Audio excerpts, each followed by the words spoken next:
আসসালামু আলাইকুম। মঞ্জু কিচেনে সবাইকে স্বাগতম জানাচ্ছি। আশা করি সবাই ভালো আছেন। সবার দোয়ায় আলহামদুলিল্লাহ আমিও ভালো আছি। আজকে আমি মাথার মাংস ভুনা করব, ওই ভিডিও আপনাদের সঙ্গে নিয়ে আসছি। শুরু থেকে শেষ পর্যন্ত আমার ভিডিও আপনারা বেশি বেশি ফলো করবেন।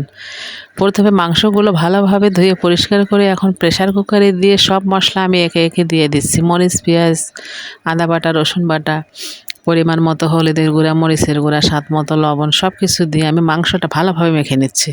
মেখে নেওয়ার পরে আস্ত কয়েকটা আমি রসুনও দিয়েছি। দিয়ে এখন আমি প্রেসার কুকারটা চুলার মধ্যে বসাই দিচ্ছি।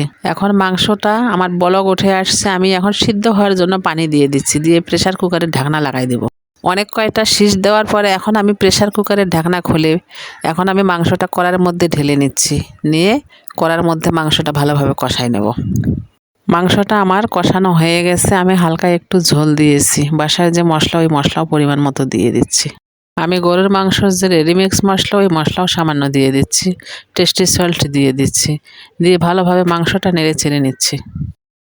এই পর্যায়ে আমার মাথার মাংস রান্না কমপ্লিট। এই হচ্ছে আমার মাথার মাংস রান্নার ফাইনাল লুক।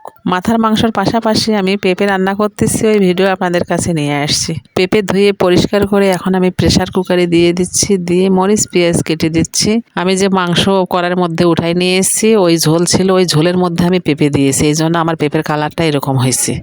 এখন আমি পেঁপে চুলার মধ্যে বসাই দিয়ে ভালোভাবে নেড়েচেড়ে প্রেসার কুকারের ঢাকনা লাগাই দিচ্ছি। আমি আজকে যে মাথার মাংস রান্না করলাম, ওই ভিডিও আপনাদের কেমন লেগেছে? ভালো লাগলে লাইক, কমেন্ট, শেয়ার করবেন এবং আমার পেজটিতে বেশি বেশি ফলো দিয়ে আমার পাশে থাকবেন।